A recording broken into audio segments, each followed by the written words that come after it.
사랑하는 영락교회 지체들에게 주 안에서 평화 인사를 전합니다. 오늘은 2014년 1월 26일 금요일입니다. 오늘의 묵상 본문은 사도행전 28장 1절로 31절까지의 말씀입니다. 오늘 본문 말씀 28장 1절부터의 말씀은 이렇게 시작합니다. 우리가 구조된 후에 안즉 그 섬은 멜리데라 하더라. 난파됐던 섬이 이제 몰타였다는 거죠. 시실리아의 남쪽에 있는 몰타 섬에 도착했다는 겁니다. 작은 섬이죠.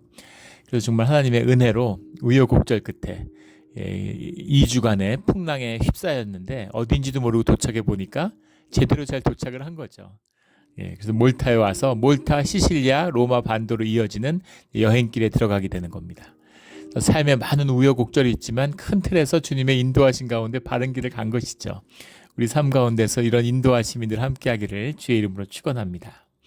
오늘 사도행전의 마지막 28장이죠. 로마에 도착하게 되는 그런 이야기입니다. 2절에 비가 오고 날이 참해 원주민들이 우리에게 특별한 동정을 보여 불을 피워 우리를 다 영접하더라. 원주민들이라는 게 영어 성경에 보면 네이티브스를 그대로 쓴 것 같아요. 또 뭐 아이슬란더 이렇게 번역된 것도 있고. 근데 이게 바르바로이라는 말인데 이 바르바로이라는 말에서 영어에서 쓰는 바바리안이 나왔습니다. 이방인, 야만인을 이야기하는 바바리안. 원래 이 페니키아 사람들, 페니키아인의 뭐 역사적 중요성이라고 하는 건 뭐 굉장한 의미가 있죠. 서양 그 세계 역사 가운데 가장 큰 영향을 준 우리가 알고 있는 이런 바알법이라고 하는 바알법과 야훼법이 계속 충돌하잖아요. 구약을 보면 그 야훼법이라는 것이 이제 유대인 이스라엘의 유산이라고 한다면 바알법이라는 것이 이제 페니키아인의 유산입니다. 상업적인 질서죠.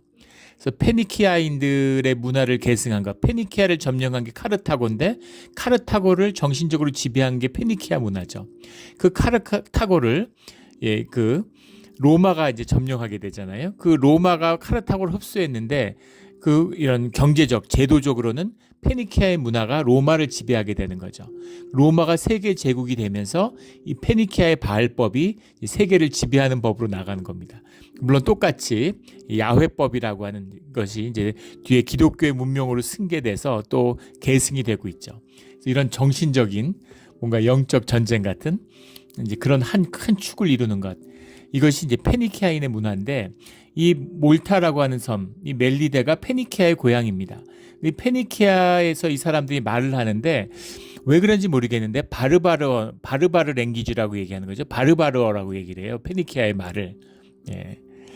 그 바르바르라고 하는 말을 근데 아마 말 속에 바르바르라는 표현이 무슨 중국의 얼화 발음이나 미국의 알 발음처럼 바르라는 말이 아마 많이 들어가 있나 보죠. 우리가 이제 그런 걸 느낄 때가 있잖아요. 우리 무슨 미얀마 같은데 뭐 미얀마 말 전혀 모르는데 무슨 미얀마의 독립전쟁의 영웅 그러면 무슨 아웅산 뭐 서웅마웅 웅자가 많이 들어갑니다. 그래서 뭔지 모르겠지만 웅이라는 말이 굉장히 그 미얀마에서 중요한 말이구나 하는 것을 느낄 수 있죠. 근데 그런 것처럼 뭔가 바르라는 말을 많이 썼나 보죠. 그래서 바르바르어라고 해서 바르바르어에서 유래해서 바르바로이, 바바리안 이렇게 이제 이어진 거죠. 그래서 우리가 알고 있는 바바리안이 바로 여기 바르바로이에서 나왔습니다. 그 지역에 있는 사람들이란 뜻이죠. 그 원주민들이 특별히 동정을 하여서 불을 피워서 우리를 다 영접해줬다라는 겁니다. 그러니까 사람들이 지금 뭐 276명이 있으니까 얼마나 많은 불이 필요하겠어요. 불은 피웠지만 이제 주변에 있는 마른 나무들을 가져다가 계속 때웠겠죠. 그러니까 바울이 나무 한 묶음을 거두어서 또 바울이 이제 부지런하고 성실한 사람이니까 나무를 많이 이제 묶음을 가지고 와서 불에 열심히 넣고 있는데 나무를 모아서 넣다 보니까 그 나무 안에 있는 독사가 나와가지고 그 에키드나라는 말인데 독사가 나와가지고 그 손을 물고 있는지라 다 그 나무를 넣고 나니까 그 나무 사이에 튀어나온 뜨거워서 독사가 팔을 물고 있더라는 거죠. 손을 물고 있는데 원주민들이 그 짐승이 그 손에 매달려 있음을 보고 때리온이라는 말인데 짐승이 그 손에 매달려 있는 것을 보고 서로 말하되 진실로 이 사람은 살인한 자로다.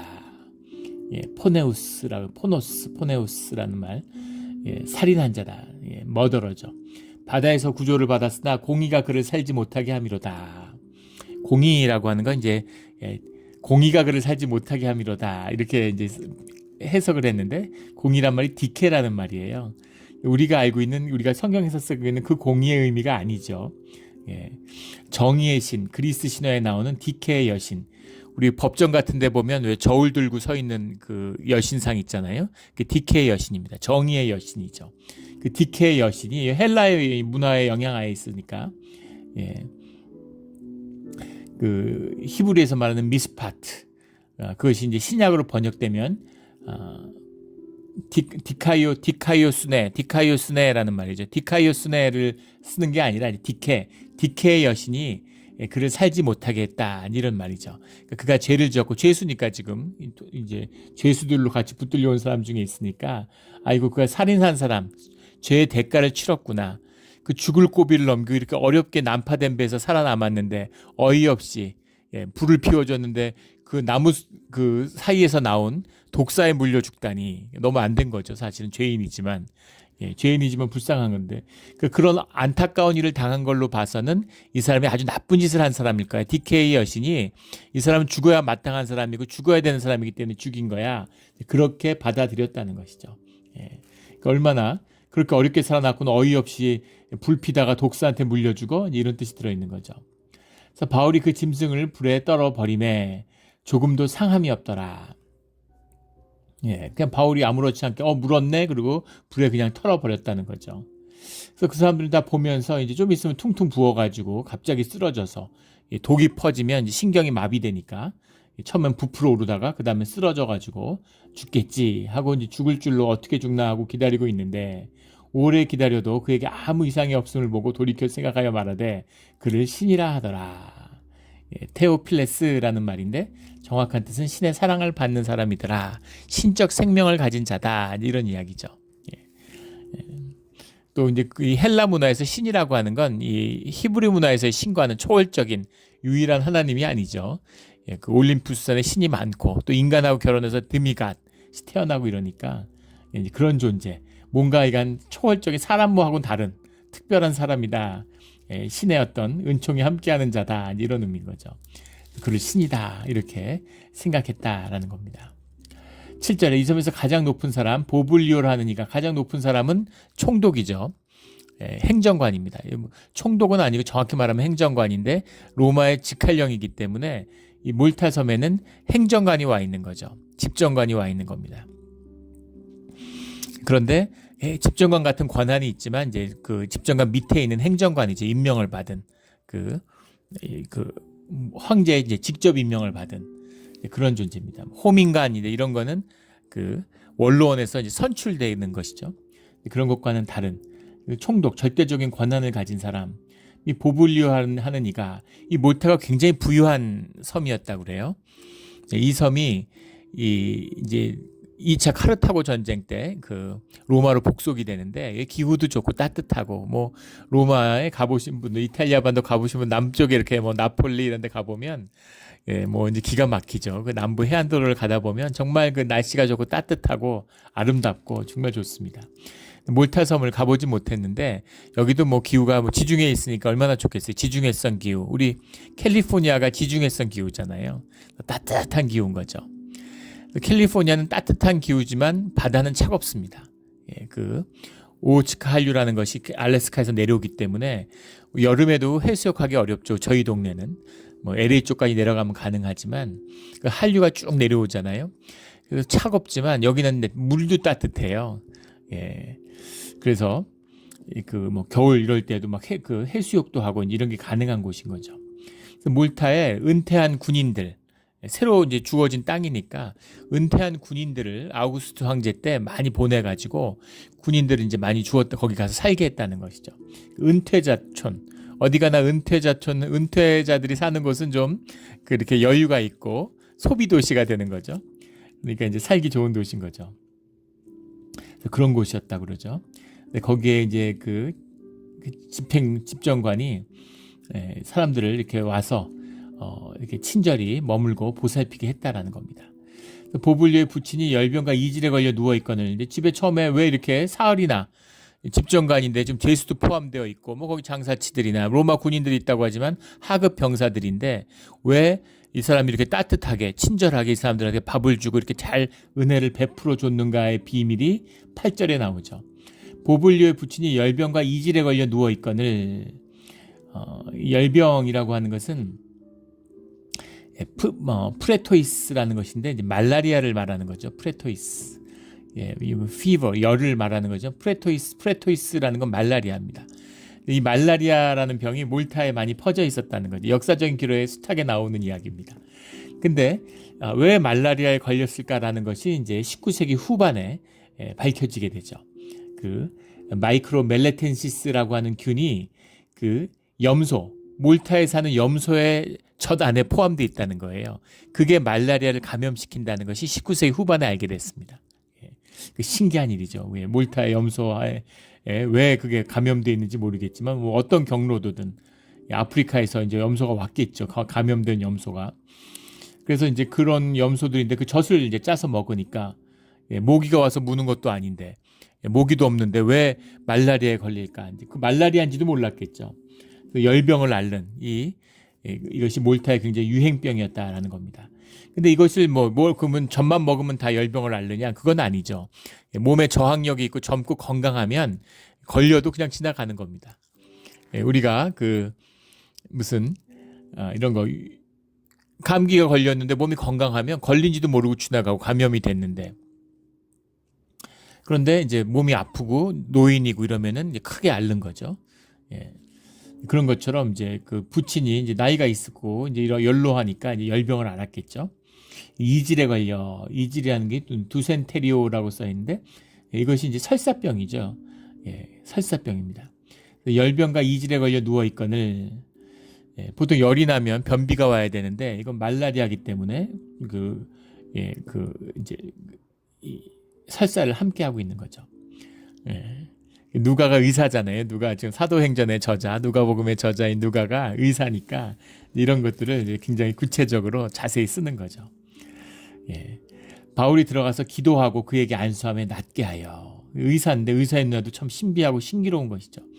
바울이 기도하니까 낫고 죽은 자도 막 살리는데 열병 정도 고치는 거는 일도 아닌 거죠. 낫게 하는 겁니다. 이러므로 섬 가운데 다른 병든 사람들이 와서 고침을 받고 집정관이 보기 얼마나 고맙겠어요. 자기 행정구역에 있는 아픈 사람들 막 고쳐주고 자기 아버지를 고쳤는데 더 얘기할 게 뭐 있겠습니까? 너무 좋은 것이죠. 그래서 바울 한 사람으로 인해서 그 일행들이 전부 다 후한 대접을 받았다. 복의 근원, 복을 유통하는 삶이죠. 어디 가나 하나님의 은혜가 함께하기 때문에 그 하나님의 사람이 가는 곳에 주님의 복이 있어요. 이걸 말해 뭐 하겠습니까? 경험한 분들은 알아요. 세상은 몰라도 아는 겁니다. 특별한 은혜지만 또 믿는 자에게 당연히 주어지는 하나님의 자녀의 권리입니다. 특권이죠. 하나님의 자녀면 그 자녀가 취직하는 회사가 복을 받는 거예요. 경찰이 되면 또 거기에 안전이 함께하게 되고 사업을 하면 사업이 흥황하고 청소부가 되면 사람들이 쓰레기를 안 버리고 이렇게 되는 겁니다. 이 은혜가 있어요. 깊은 은혜가 있습니다. 우리 어디 가나 복의 근원이 되는 주의 자녀의 축복이 우리 믿는 자 가운데 우리 성도들 가운데 함께하기를 주의 이름으로 축원합니다. 은혜가 함께하는 거죠. 후한 예로 대접받고 떠날 때 우리가 쓸 것을 배에 실었더라. 필요한 것까지 다 챙겨줬다는 거죠. 병이 났으니까 얼마나 고맙겠어요. 그러니까 정성으로 그런 필요한 걸 다 그냥 다 채워주는 거죠. 다 버리고 다 없어졌는데 다 채워져요. 이것도 주님의 은혜입니다. 그래서 교회에서 많은 분들을 보게 되는데 이거는 주님의 특별한 은혜라기보다는 섭리 같은 게 아닐까 싶어요. 믿음이 좋고 안 좋고를 떠나서 베푸는 사람이 은혜를 받습니다. 풍요하게 베푸는 분들 가운데 은혜가 더 주어져요. 저래도 될까 싶을 정도로 막 이렇게 은혜를 베푸는 분들이 있죠. 그런 분들은 풍요한 삶을 계속 살게 됩니다. 점점 더 풍요로워져요. 인색한 사람들이 있죠. 인색해요. 짜요. 그러면 점점 더 인색하고 점점 더 쪼드는 겁니다. 아끼고 돈 모으면 잘 살까요? 세상에서 그렇다고 얘기하죠. 그렇지 않습니다. 물론 돈을 더 많이 모을 수도 있겠죠. 투자를 하고 이래서. 근데 점점 더 쪼들고 점점 더 인색해지는 거예요. 우리 예전에 한국에 있을 때 어떤 그 한국의 이제 제일 큰 대기업을 일으킨 창업자의 그 자서전을 읽은 적이 있습니다. 재밌어요. 여러 가지 이제 사건들이 잘 기술돼 있습니다. 그런데 한국에서 재벌이라고 그러고 갑부라고 그러는데 그 말이 그렇게 싫고 짜증이 났다는 거예요. 예전 뭐 7, 80년대 얘기니까. 한국에 30대 재벌 다 모아봐야 일본의 전자기업 하나를 못 당하는데 일본에 가면 부자도 아닌 거죠. 이 사람이 늘 열등감이 있고 쪼들리는 거예요. 열받는 거죠.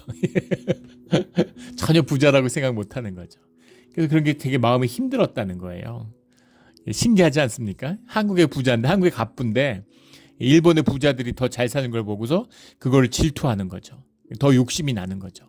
물론 그 욕심이 있기 때문에 기업도 키우고 사람도 쓰고 또 좋은 점도 있었겠지만 부요함을 못 누리는 거죠. 마음의 풍성함을 못 누리는 겁니다.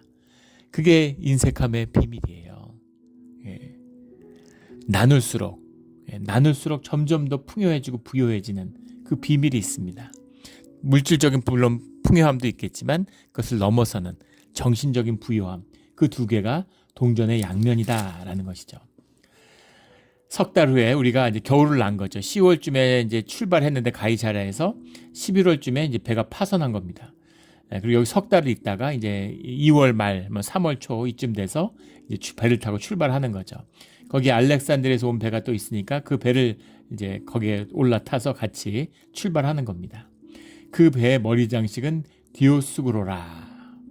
이걸 도대체 왜 기록했을까? 이걸 왜 기록했을까요? 이과생의 특징인 것 같아요. 누가가 이제 의사잖아요. 같이 눈으로 보지 않는 것은 간략하게 2년을 보냈는데 이런 식으로 그냥 한 줄로 넘겨버리고 본인이 함께했던 것에 대해서 너무 구체적으로 기록하는 거죠. 굉장히 사실적으로 묘사하는 겁니다. 그래서 어떻게 이렇게 어떤 밸런스 있게 이 기술을 안 하고 이렇게 기술을 할까? 근데 이 이과생의 특징인데 이런 누가 같은 사람을 통해서 이 전도의 여정을 선교의 여정을 기록하게 함으로써 사실감 있게 진실한 기록을 남긴 거죠. 기가 막힌 묘미가 있는 겁니다. 만약에 문학가나 시인이 기록했다고 해보세요. 배 타고 그 지중해를 가는데 바다를 하늘을 보면서 별을 얘기하고 별을 노래하고 그런 얘기들을 막 쓰고 이러면 이게 사실성이 있겠습니까? 그리고 막 이야기를 막 묘사하는데 과장이 된다든가. 뭐 그러면은 이제 무슨 그 당시에는 이제 그 시대에 너무 자연스러운 겁니다. 너무나 자연스러운 거죠. 뭐 뱀이 나왔는데 머리가 10개 달렸더라. 만약 이렇게 기술을 했다. 그게 일반적인 그 당시 헬라식 기술이에요. 문학적인 기법인 겁니다. 그 사람들이 더 거짓말을 더 많이 한 게 아니라 문학적인 표현이죠. 우리 뭐 섬섬옥수 뭐 이런 것처럼 내가 하늘에 별을 따다 줄게 미쳐서 그런 소리 하는 게 아니죠. 그런 마음을 표현하는 그 시대의 문화적 표현인 거죠. 근데 만약에 그런 식의 그리스적 헬라적인 문학적인 교양을 가진 사람 독사가 나왔는데 그 독사는 무슨 신이 보낸 거고 뭐 얼굴에는 독사의 얼굴이 10개가 달렸는데 뭐 이런 식으로 나왔다 그러면은 다른 진실된 이야기도 전부 다 거짓스럽잖아요. 근데 이 누가 같은 이런 이과생을 통해서 의사를 통해서 이걸 기술하니까 아주 그 드라이하게 사실대로 기술하고 있는 거죠. 그러니까 이게 얼마나 진실한 기록이 됩니까? 그러니까 이제 신뢰할 수 있고 믿을 수 있는 것이죠. 이것이 팩트이기 때문입니다. 물론 그 현상 속에 나오는 팩트 밑에는 주님의 섭리라고 하는 본질의 역사라고 하는 깊이와 높이가 들어있죠. 그것이 드러나는 것이 표상입니다.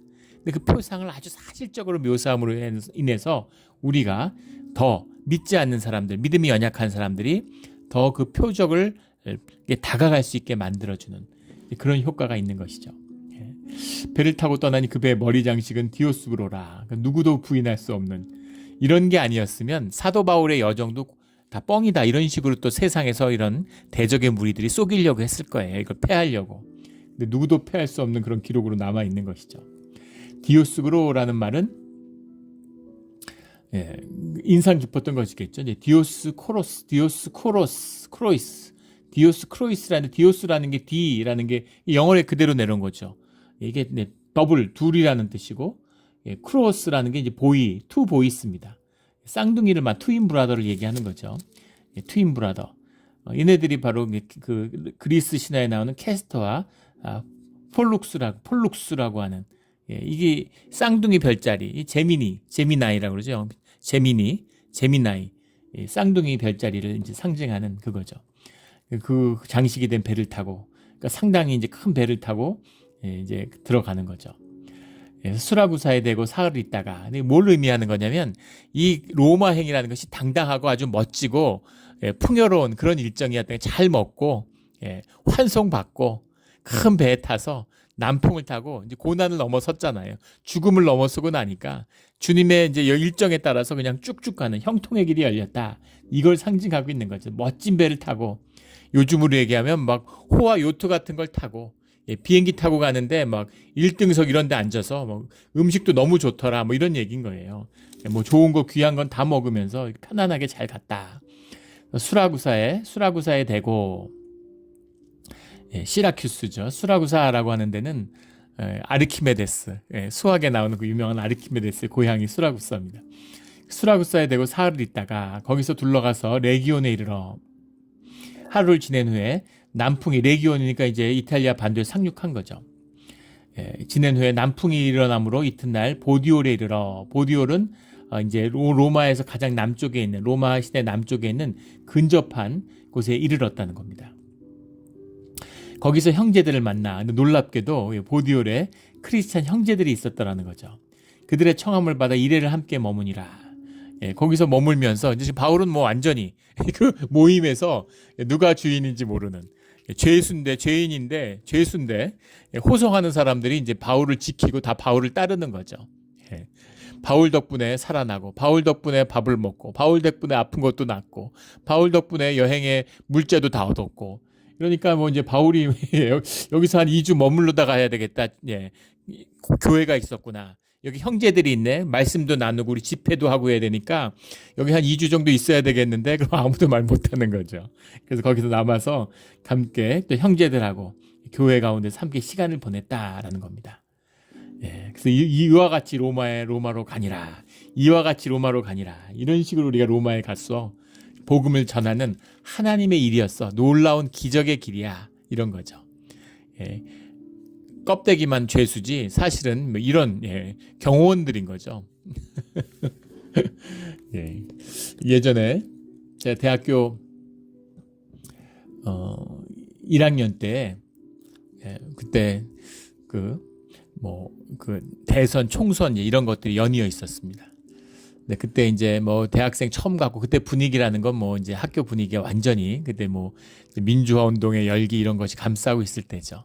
근데 제가 이제 키도 크고 덩치도 좋고 그러니까, 그리고 어렸을 때 뭐 태권도도 좀 배우고 그래서 그때는 지금과 달리 좀 보기에 좀 단단해 보였는지, 그때 무슨 뭐 이제 뭐 민중 후보, 민중당 뭐 이런 게 있었습니다. 거기에 뭐 민중 후보 이런데 이제 그 경호하는 대학생들을 경호원으로 좀 이렇게 가서 좀 도와줘라 이래가지고 그런데 따라다닌 적이 있어요.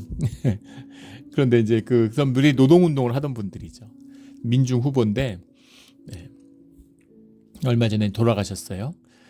근데 이제 이렇게 유세를 다니는데 사법 경찰이, 요즘 같으면 이제 생각하기 못하는 이제 사법 경찰들이 계속 감시를 하는 거예요. 경찰일 수도 있고, 뭐 그 당시에 안기부 같은데 뭐 직원일 수도 있고, 뭐 모르죠. 뭐 보안사 직원인지 알 수가 없죠. 근데 사법 이런 그 경찰로 추정되는 사람들이 이제 감시를 하는 거예요. 계속 24시간 따라다닙니다. 근데 이제 같이 다니다 보니까 지금 이 민주호를 감시하기 위해, 노동운동가니까 감시하기 위해 와 있잖아요. 근데 참 그분이 인품도 좋고 이래서 온 분들하고 자기를 감시하러 와 있는 그 사복 형사들하고 친해지는 거죠. 그래서 이렇게 뭐 막걸리 같은 거 먹으면 점심 먹는데 와서 한잔 하라고 그러고 밥도 주고, 서로 친해지니까 그런 거 와서 먹으면 안 될 텐데 와서 같이 밥도 먹고 뭐 이야기도 하고 뭐 이렇게 친해지는 거예요. 같이 다니다 보면은 기자들도 마찬가지고, 기자들도 처음엔 취재를 하러 오는데 무슨 그런 거대 당이면 뭐 많은 기자들이 있겠는데, 작은 당이니까 기자도 얼마 안 따라다니죠. 근데 기자들도 마치 이제 그 선거 캠프의 그 스텝처럼 됩니다. 그래서 막 이기기를 좋은 표 많이 얻기를 간절히 바라고 또 좋은 정보도 막 알려주고 막 그래요. 그래서 분위기가 아주 재밌죠. 다 한 식구처럼 같이 뭉쳐서 이제 같은 목표를 위해 다니는 거죠. 근데 그 민중 후보를 하는 분이 그런 얘기를 해요. 평생 감시를 당하는데 좋은 건 24시간 경호원을 국가에서 24시간 경호원을 대줘가지고 항상 안전하고 뭐 강도나 도둑 이런 걸 맞은 적이 없다고. 예. 집도 24시간 지켜주니까 그러니까 어떻게 도둑이 들겠어요? 뭐 강도나 뭐 소매치기나 정말 평생을 안전하게 살았다고. 그래서 참 국가에 고마움이 있다 이런 얘기를 농담처럼 했던 이야기가 기억이 납니다. 이제 그런 거죠. 예. 이 백부장과 로마 군인들을 이제 개인의 경호원으로 쓰면서 그 테러의 위협으로부터 자기를 이제 지켜주고 있는 거죠. 그렇게 당당하게 이제 로마로 가는 겁니다. 15절에 그곳 형제들이 우리의 소식을 듣고 아비오 광장과 트레이스 타베르네까지 맞으러 오니 이게 무슨 말일까? 트레이스 타베르네와 아비오 광장은 다른 장소인데 트레이스 타베르네라는 건 이제 새 여관이라는 뜻입니다. 트레이스 트라이 트리 띠뚜리죠. 새 여관 이런 말이에요. 그러니까 트레이스 타베르네라는 지역으로도 마중을 나왔고 아비오 광장으로도 마중을 나왔다는 거예요. 근데 아비오 광장에서 만났다. 왜 그랬을까요? 지금처럼 무슨 카톡 주고받고 이런 거 아니죠. 메시지하고 전화하면서 어디쯤 오고 있어 이런 게 아니니까 온다는 소식은 들었는데 어디로 오는지 모르는 거죠. 그러니까 올 만한 길목에 가서 기다리고 있는데 아비오 광장에서 로마로 들어갔다는 겁니다. 이게 아주 상징적인 것이죠. 기가 막힌 은유가 들어있는 그 표적이 이런 거죠. 아비오 광장. 아비오 광장이라고 하는 것은 어떤 곳이냐면 아피우스 클라우디우스라고 하는 주전 3세기 4세기인가요? 4세기에 클라우디오 아피우스라고 하는 그 집정관이죠. 로마에. 그 사람이 개선도로, 로마는 도로로 유명하죠. 군대의 신속한 이동을 위해서 도로를 쌓았는데 그 도로들이 지금도 남아있고 지금도 씁니다. 로마의 그 문명이 대단하죠. 그가 쌓은 도로인데 이 도로의 의미는 개선도로예요. 이 공사의 책임자 이름을 따서 그 도로를 이제 아피오 대교다라고 부르고 이 아피오 대교가 시작되는 로마 남쪽에서 시작되는 아피오 광장이 있는 거죠. 아피오 광장은 왜 있을까요? 우리 국군의 날 행진하는데 군사 행진하죠. 요즘엔 5년에 한 번씩 하고 이제 그렇게 예전엔 매년 했죠. 군인들이 이제 서울 시내에서 행진을 해야 되는데 서울 시내 어디에 모여 있어요? 모여 있을 곳이 없죠. 옛날에는 여의도 광장에 모였다고 하는데 이제 여의도 비행장이 있을 때 여의도가 개발된 다음에 있을 곳이 없는데 군인들이 어딘가 모여서 분열도 하고 연습도 하고 그리고 군대가 행진을 시작할 때 처음에 대통령이나 와가지고 분열을 하죠. 사열을 합니다. 분열과 사열을 진행하는 장소가 있고 군대가 모집해서 머무는 장소가 있어야 될 거 아니에요. 수천 명의 군인들이 모여 있는데 요즘에는 한국에서는 성남 비행장에 모이는 거죠. 일단 성남 비행장에 모여서 거기서 분열을 하고 그 다음에 개선 행진을 서울 시내에서 하는 겁니다. 이때는 아비오 광장에 그 개선 군대가 들어와서 아비오 광장에서 머물면서 거기서 분열과 사열을 하고 행진을 시작해서 로마까지 행진에 들어가는 거예요. 아비오 광장에서 만났다라고 하는 것이 상징적인 거죠. 개선 행진인 겁니다. 승리의 행진, 영광의 행진. 로마를 하는데 로마를 점령하고 로마를 점령하러 가는 거예요. 아비오 광장에서 환영을 받고 그 다음에 행진을 해서 아비오 광장을 따라서 지금 옆에 군인들이 있고 그 죄수로 가고 있는 것이죠. 그러나 본질적인 의미에서는 로마의 정복이다라는 상징적인 의미가 들어있는 겁니다. 아비오 광장에서 들어갔다. 그래서 바울이 그들을 보고 하나님께 감사하고 담대한 마음을 얻으니라. 이곳에 왔는데 생각지도 못한 곳에서 믿음의 형제들을 만나고 한 가족이잖아요. 환영받고 또 식사를 대접받고 같이 하나님을 높이고 하나님을 높이면 마음속에 평강이 임합니다. 이게 무슨 의미인지를 경험한 분들은 알죠. 우리가 어려움에 처한 사람들, 뭐 아픈 분들 이런 분들을 가서 하나님을 높이고 예배를 드리잖아요. 근데 하나님을 왜 높일까? 하나님을 높이면 우리 가운데 평강과 하나님의 통치가 임해요. 그러면 용기를 얻게 되는 거죠. 죽음이 두렵지 않은 것입니다. 그래서 담대한 감사함과 담대한 마음을 얻으니라. 주님이 함께 하시는구나, 주님이 있구나, 이제 그런 것을 느끼고 이제 알게 되는 거죠. 예전에 그 집사람이 암투병으로 고생하고 있을 때 뭐 그때 그 법적으로도 그렇고 돈을 벌 수도 없고 그래서 진짜로 은혜로 살았는데 그때 정말 수없이 많은 도움을 받았습니다. 전혀 모르는 사람들이 음식을 해서 갖다 주기도 하고 뭐 집 앞에 문짝에 뭐 주로 병원 갔다 오면 문 앞에 걸어놓고 놔놓고 가고 근데 다 모르는 분들이에요. 심지어는 뭐 콜로라도, 유타 이런 데에 있는 미국 교회인데 거기서 어떻게 그 소식을 듣고서 그런 책 같은 걸 보내서 받은 적도 있습니다. 도대체 누군지 모르고 어떤 경로로 받았는지도 모르죠. 그러니까 상세한 사연을 적지도 않았어요. 근데 그때 참 그런 걸 들으면서 용기가 생기는 거죠. 하나님이 살아계시고 하나님의 은혜가 함께하고 있구나. 하나님이 도우시기 때문에 걱정할 게 없구나. 이제 그런 겁니다. 하나님의 은혜로 돕는다는 게 뭐 우리 욕심을 채우고 내가 가지고 싶은 무슨 탐욕을 채우고 이런 게 아니죠. 주님은 절대 그렇게 하지 않으세요. 그러나 우리의 필요를 채우신다는 겁니다. 필요할 때 우리의 니드를 주님이 채우시는 거죠. 그럴 때 말로 할 수 없는 용기를 얻는 두려움이 없는 겁니다. 세상에서 겁주는 거 아니에요. 너는 네가 먹고 살아야 돼. 네가 네 삶을 도모하지 못하면 너는 죽어. 이게 단절에 기초한 거짓에 기초한 마귀의 위세죠. 거짓의 권세입니다. 본질, 진실은 무엇이냐면 세상은 영은 연합되어 있고 주님 안에 함께 한다는 거예요. 그래서 주님이 함께 하시면 주님이 우리 삶에 주님의 질서가 회복되면 삶은 연합되고 주님의 은혜가 임하게 돼 있죠. 30배, 60배, 100배의 열매로 나타납니다. 그래서 그걸 경험한 사람들은 물론 내가 뭐 일해서 먹고 살 수도 있죠. 그러나 내가 일하지 않아도 굶어 죽지 않아요. 절대 죽지 않습니다. 그 삶을 나누는 거죠. 예전에도 나눈 적이 있는데 예전에 섬겼던 교회에서 한 청년이 직장 다니는 걸 너무 힘들어하고 지친 거죠. 번아웃 된 거예요. 직장을 그만두고 싶지만 먹고 살아야 되니까 두려워서 못 그만두는 겁니다. 그래서 제가 당장 그만두라고 그랬어요. 믿음을 가지고. 어떻게 이렇게 무책임한 소리를 할 수 있겠습니까? 그런데 주 안에서 그만둬라. 그리고 그 친구가 해외여행을 가고 싶어 했는데 엄두도 못 내는 거죠. 그래서 모아놓은 돈이 있으면 상관없고 아니면 편의점에서 아르바이트를 하더라도 편도행 비행기 표만 구하라고. 그러면 1년이든 2년이든 원하는 만큼 세상에 돌아다닐 수 있다. 이렇게 얘기해 줬습니다. 근데 그 친구가 실제로 그렇게 선교 훈련 받는 곳에 이제 선교 캠프에 소개를 해서 거기 보냈는데 거기 가서 그때부터 주님의 길이 열려가지고 한 1년여를 다니면서 20여 개국을 다니면서 쭉 여행을 하고 선교 여행이죠. 관광 여행 가면 좋을 것 같습니까? 껍데기죠. 수박을 겉을 핥는 거예요. 그 사회가 뭐가 있는지도 모르고 관광지 돌아다니면서 사진 찍다가 오는 거죠. 돈만 왕창 쓰고. 선교 여행을 다니면 그 사회가 진짜 무엇인지를 알게 됩니다. 그 사회를 깊이 이해하게 돼요. 전혀 다른 껍데기와 본질의 차이 같은 거죠. 깊이 들어가는 겁니다.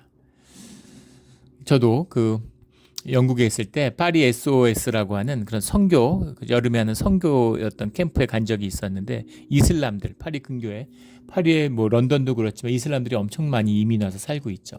그 사람들을 전도하는 그런 이제 걸 갔었는데 단기 선교를. 근데 그 전에도 파리를 여러 번 가봤습니다. 처음 갔을 때는 막 에펠탑도 가보고 뭐 샹젤리제 거리도 걷고 그러잖아요, 다들. 근데 뭐 전혀 기억에도 없고 완전히 껍데기인 거죠. 근데 그렇게 가서 한 달씩 있으면서 곳곳을 돌아다니고 골목골목을 다니고 전철 타고 다니면서 또 그 이스라엘 사람들을 만나서 이야기하고 전도 집회를 하고 그걸 나눠주고. 근데 그 골목골목이 전부 다 기억에 또렷이 남아있어요. 그 마음이, 그 기억이. 또 그 지역마다 돌아다니면서 기도하면서 계속 마을을 돌아다니고. 근데 그 마을에 지금 가도 혼자 돌아다니고 찾아갈 수 있을 것 같이 선명합니다. 또 밤길에 앉아서 주님의 위로가 있죠. 그 카페 같은데 밤에 늦게 앉아서 얘기하고 그 사람들하고 동네 사람들하고 마치 파리 사람이 된 것처럼. 그런 게 진짜입니다. 삶의 연합이죠. 그 무엇으로도 어떤 돈을 줘도 경험할 수 없는 그 사회의 깊은 것을 경험할 수 있는 은혜가 있어요.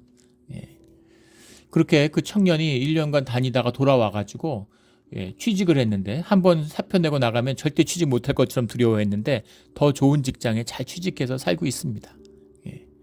은혜로 먹고 살 수 있으니까 이제 돈을 안 벌어야 되겠네. 그거는 신앙이 뭔지 모르는 사람들이 하는 소리죠. 예, 내일 지구가 망해도 오늘 한 그루의 사과나무를 심는 것입니다. 그게 삶의 의미죠. 예. 이 바울이 증거하는 삶의 비밀입니다. 예. 제가 그 알던 목사님도 돌아가시기 전주까지 말씀을 전전주죠. 말씀을 전했어요. 암으로 돌아가시는데 지금 곧 죽는데 왜 말씀을 전하고 그렇게 힘들게 그럽니까? 설교를 하고 그럴까요? 그게 소명이기 때문이죠. 삶의 가치와 의미이기 때문입니다. 그래서 지금 주님 안에서 이렇게 당당하게 로마로 들어가고 있는 거죠. 그래서 우리가 로마로 들어가니 바울에게 자기를 지키는 한 군인과 함께 따로 있게 허락하더라. 죄수는 죄수끼리 있어야 되는데 바울은 자유롭게 시간을 갖는 것이죠. 그 재밌는 건 바울이 2년간 지내면서 여기서 이제 활발한 교회 사역과 그 복음 전도 사역을 시작합니다. 그 뒤에 보면 30절에 바울이 온 이태라는 건 만 2년을 사역을 했다는 거죠. 자기 셋집에 머물면서 여기 미스토마티라는 말인데 미스토마티라는 말이 미스투라는 말이 이제 원형입니다. 미스투라는 말이 이제 영어로 하면 렌트예요. 그러니까 여기 셋집이라고 번역을 한 것이죠. 죄수는 감옥에 갇혀 있어야 되잖아요. 근데 그게 아니라 집을 얻어가지고 사택을 얻어서 그래가지고 이제 그 복음 사역을 했다, 이제 말씀 사역을 했다, 이제 이런 얘기인 거죠. 거의 자유인 같은 이 배경에는 주님의 기가 막힌 은혜가 그 역사하심이 있습니다. 섭리가. 물론 뭐 끝까지 그러면 복되게만 있다 갑자기 죽었느냐 그건 아니죠. 지금 재판을 하러 왔는데 로마 법은 굉장히 엄정해요. 거기다 카이사르 앞에서 하는 그 재판입니다. 로마의 법정을 모독하면 엄청난 처벌을 받게 되겠죠. 그런데 고소할 수 있는 기간이 그 당시 로마법에 의하면 18개월로 돼 있어요. 그러니까 자료도 조사하고 법정이 열리면 지금처럼 하면은 이제 일종의 법정의 유예 기간이 있는 거죠. 재판정을 준비하는 기간을 주는 겁니다. 그 맥시멈 18개월이 지났으면 일단 재판을 계속 미룰 수는 없으니까 이것도 참 좋은 법이죠. 우리나라 같은데 막 재판 같은 거를 이번에 무슨 그 사법농단 재판 이게 오늘 아침 뉴스에 보니까 전부 이제 무죄 선고 47개 혐의가 무죄 선고가 났다고 5년 만에 선고를 한 겁니다. 말이 됩니까? 참 한국은 큰일 났어요. 이게 사법 제도가 이러면 안 되죠. 정말 부끄러운 얘기입니다. 로마법에서 18개월 안에 기소를 하고 18개월 안에 기소가 이루어지지 않으면 무죄가 되는 겁니다. 18개월이라는 기간이 남아 있는데 지금 유대인들이 이거를 기소할 엄두를 못 내는 거죠. 지금 그 예루살렘의 산헤드리나 총독한테 가서는 막 처벌하라 이랬는데 사실은 처벌할 죄가 안 되잖아요. 법적인 구성이 안 되잖아요. 잘못 고소했다가 무슨 이런 유대 율법이나 뭐 유대 종교의 이슈를 갖고 나서 부활이 있니 없니 이런 소리 카이사르 앞에서 했다고 생각해 보십시오. 너희들이 나를 지금 조롱하고 능멸하냐? 지금 이런 법정을 모독하냐? 이렇게 될 수 있는 거죠. 그러니까 기소를 못 하는 거예요. 기소를 못 하니까 지금 기소 유예 상태에 있는 거죠. 그 상태에서 자유롭게 교회 서약을 했다는 겁니다. 그 이제 비밀이 들어있는 거죠. 물론 뒤에 이제 네로가 황제가 된 다음에는 기독교에 대한 핍박이 시작되면서 마지막에는 굉장히 어려움을 겪고 그 반지하로 된 이 아비오 대교 안에 있는 지금도 가면 있습니다. 로마에 가면 로마가 마지막에 바울이 갇혀있던 이제 감옥 사실은 정확히 그 감옥인지 알 수 없죠. 그런데 이제 그 바울이 갇혀있던 감옥이다. 아비오의 감옥이 남아 있어요. 죽기 전에 죄수들을 가뒀던 감옥이 있습니다.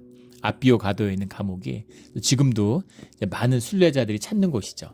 근데 거기에서 이 고생을 하고 춥고 돌방에 겨울에 갇혀 있으니까 아무리 로마지만 추운 것이죠.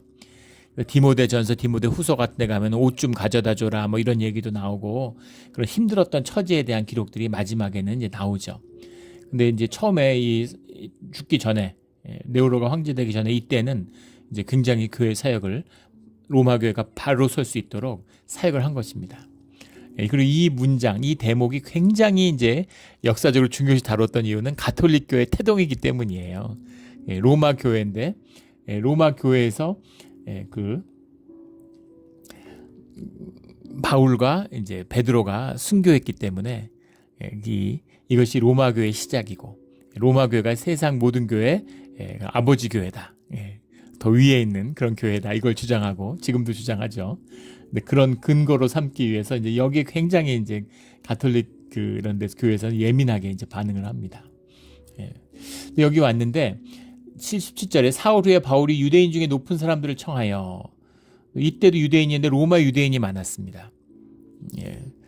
그 폼페이우스가 이 팔레스타인을 그 정복한 다음에 거기에 저항했던 유대인들을 굉장히 많이 노예로 끌어왔고 그 전에도 그 기록에 보면 유대인들이 굉장히 로마에 많이 살았다 그래 하도 많이 살아가지고 이 클라우디오 황제 때는 추방령을 내서 쫓아낸 적도 있었죠.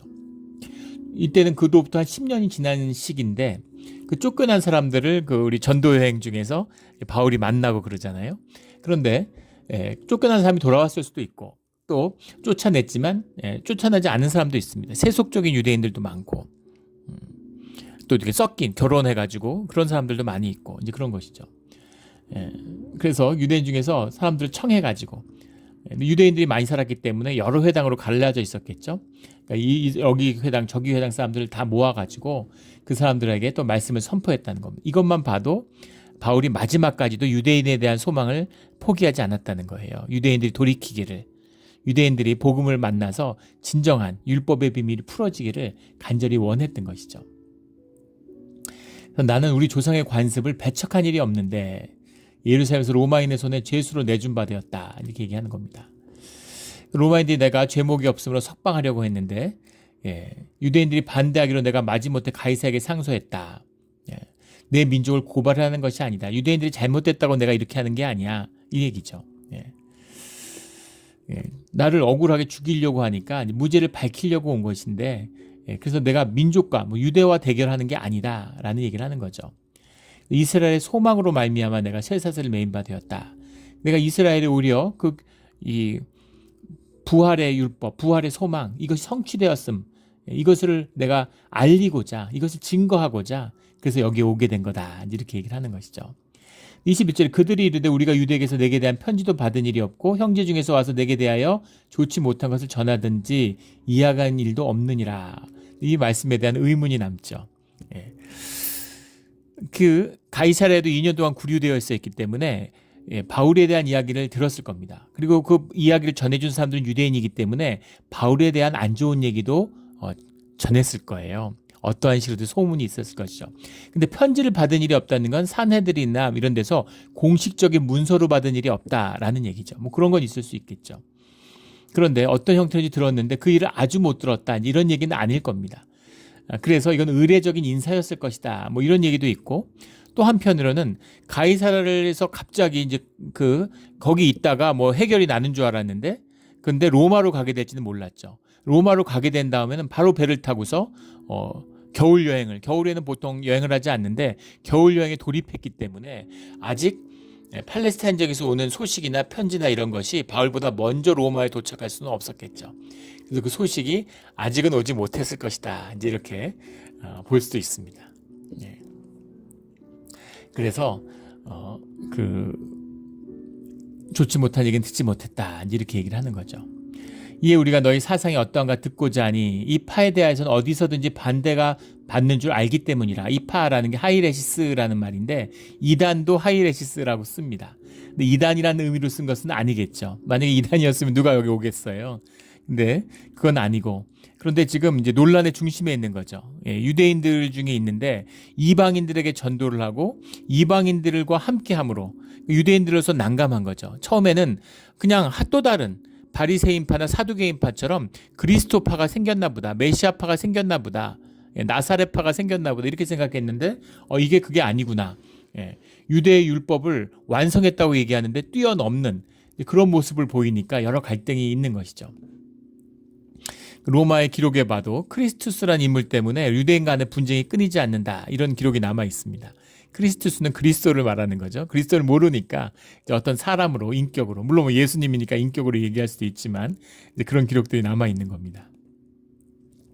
그래서 그날이 날짜를 정하고 그가 유숙하는 집에 많이 오니 바울이 아침부터 저녁까지 강론하여 하나님의 나라를 증언하고 성경 공부도 하고 그 뜻이 무엇인지도 밝히고 메시아에 대한 소망이 뭐고 또 예수 그리스도의 부활에 대한 증거, 증인 이런 것들도 설파하면서 이제 그 말씀 사역을 시작한 겁니다.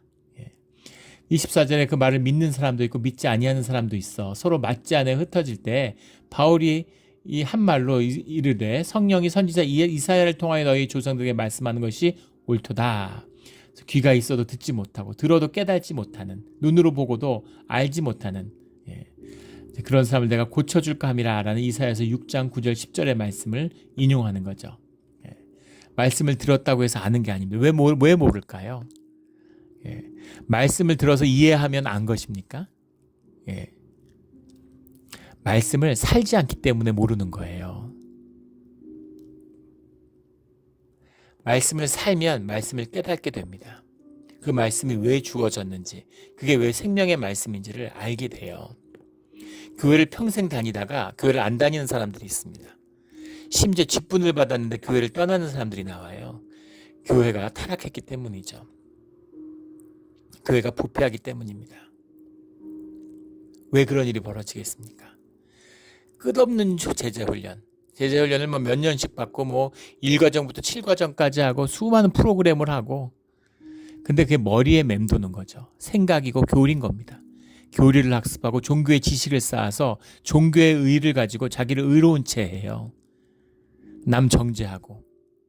의로움이 차오르니까 사람이 의의 형상에 따라 만들어졌잖아요. 그러니까 좋은 거죠. 기분 좋은 겁니다. 의로운 것처럼 도둑으로 살면서 의인인 것처럼 그렇게 활개치는 것이죠. 그런데 시험이 오면 그러면 복음을 던지는 겁니다. 진짜가 아니니까. 진짜가 아닌 줄을 가장 잘 아는 게 자기 자신이죠. 그 말씀을 삶으로 살면 그럼 그것이 진짜인 걸 알게 돼요. 왜 주님이 말씀과 함께 하신다는 의미가 무엇인지, 주님이 말씀으로 오셨다는 뜻이 무엇인지를 알게 됩니다. 원수에게 오른뺨을 맞으면 왼뺨을 내밀라는 말이 교리가 아니죠. 율법도 아닙니다. 주님의 살아계신 말씀이에요. 한 번이라도 뺨을 맞고 왜 그럴까? 왜 이런 말씀을 하실까? 아버지의 장례를 치르겠다고 하는데 죽은 자에게 죽은 자의 장례를 맡기라. 이 말이 되는 소리입니까? 왜 말도 안 되는 소리를 하시지? 한 번이라도 그렇게 해보려고 하면, 말씀을 살아보려고 하면 그 말씀이 살아계신 말씀이 내게 임하는 주님의 뜻을 만나게 되는 겁니다. 이게 말씀의 참된 뜻이에요. 삶으로 살지 않는 자들, 율법주의자들, 종교인들 아무리 말씀을 하고 신학 박사학위를 몇 개씩 받아도 철학 박사, 신학 박사를 받아도 모르는 것이에요. 말씀의 뜻을 모르는 겁니다.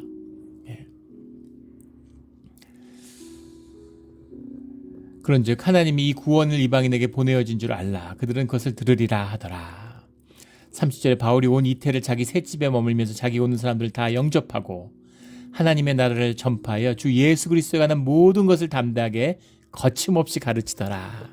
이렇게 사도행전의 이 복음의 말씀의 끝을 기록하고 있습니다. 그 영광의 말씀을 끝을 맺고 있죠. 그 주후 100년의 클레멘트라고 하는 초대 교부가 바울이 순교했음을 처음으로 기록하고 있습니다. 그래서 바울의 순교에 대한 여러 가지 그것들이 전해졌겠죠. 기록들도 있었을 것이고. 근데 지금까지 남아있는 가장 유명한 기록은 그 유세비우스라고 하는 초대 유삼도 교부 중에 중요한 인물이고 신학사에서도 중요한 인물이죠. 기독교사에서. 유세비우스가 네로 황제에게 죽음을 당했는데 아비오 대로에서 참수를 당했다. 베드로는 본인이 원해서 청해서 십자가에 거꾸로 매달려 죽었고, 그리고 이 참수랑 목이 잘려서 죽었다는 거죠. 그런 최후를 맞았다라는 그 순교에 대해서 이야기하고 있습니다. 이 기록이 너무나 중요하게 언급이 되고 이걸 갖고 논란이 많은 것은 그 솔로몬 성전에 두 놋기둥이 있죠. 야긴과 보아스라고 하는 두 놋기둥인데 이 바울과 베드로가 로마에서 죽었기 때문에 이것이 성전의 뭐 두 기둥이다. 또 베드로의 내 반석 위에 내 교회를 짓겠다. 그래서 로마 교회가 교회 중의 교회다. 이렇게 이제 가톨릭에서 주장하는 겁니다.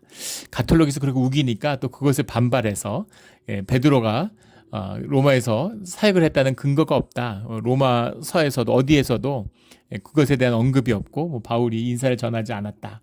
막 이런 식으로 또 베드로의 순교를 로마의 순교를 부정하려는 또 그런 개신교의 목소리도 있습니다. 그럴 필요 없죠. 이게 무슨 의미가 있습니까? 그리고 무슨 유세비우스가 초대 교부인데 거짓말했겠어요? 진실이겠죠. 기록, 죽음입니다. 또 그 죽음을 통해서 하나님의 역사가 피어나는 것이죠. 그 죽음으로 이제 완성을, 순교의 죽음으로 주님의 뜻을 완성하는 것입니다. 순교를 하지 않아도 어차피 다 죽어요. 그런데 그 순교의 죽음이 마지막 죽음까지도 주님이 교회를 세우고 주님의 나라를 세우는데 쓰셨다라는 겁니다. 그리고 이거보다 귀한 건 없어라고 하는 주님의 어떤 확증 같은 것이죠. 이것이 사도행전에 흐르는 주님의 인도하심이에요. 오늘 말씀 가운데 그 죄수로 끌려가지만 사실은 그 모든 과정을 다스리고 지배하고 있는 하나님의 뜻을 이루어가는 바울의 모습을 보죠. 오늘 우리의 삶도 마찬가지입니다.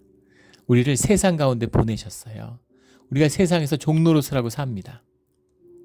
그러나 세상의 종이 우리의 본질은 아니죠. 우리 하나님의 자녀입니다. 복을 유통하는 자고 또 사람들을 구원하는 전도자로서의 소명 가운데 부르심을 받았죠. 그래서 복을 누리고 복을 전하고 구원에 쓰임받는 주님의 자녀인 것입니다. 그래서 그 길을 가는 것이죠. 사도행전을 오늘 이제 마지막인데 사도행전을 읽으면 늘 이제 가슴이 아픕니다. 가슴이 아픈. 하지만 또 가슴이 뛰고 벅찬 그런 두 가지 마음이 다 있죠. 우리가 육신을 입었기 때문이고 또 우리가 주님의 영을 받았기 때문입니다. 그 두 개가 우리의 삶 가운데 하나가 되는 것이죠. 이 비밀이, 이 복음의 비밀이, 이 축복의 비밀이 세상은 알 수 없는, 세상은 도저히 알 수 없는 이 깊은 숨겨진 축복이 오늘 나의 축복이 되기를 예수 그리스도 이름으로 축원합니다. 아멘. 기도드리겠습니다. 하나님 아버지 감사합니다. 우리 주님의 성령이 함께하는 교회 출발로 그리고 우리 초대 주님의 사도들이, 주님의 선지자들이, 주의 자녀들이 교회를 세우기 위해서 그들의 목숨을 내어주는 그 헌신된 삶으로 교회를 세웠던 그 교회의 비밀을 말씀하여 주시니 감사합니다. 오늘 우리가 교회를 이루고 주님께 예배 가운데 나옵니다.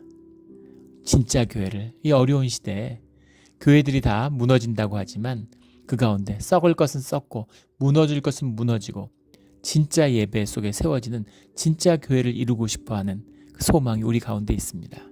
주님, 주님의 부흥을 보게 하시고 주님의 참된 교회를 이루게 하여 주시옵소서.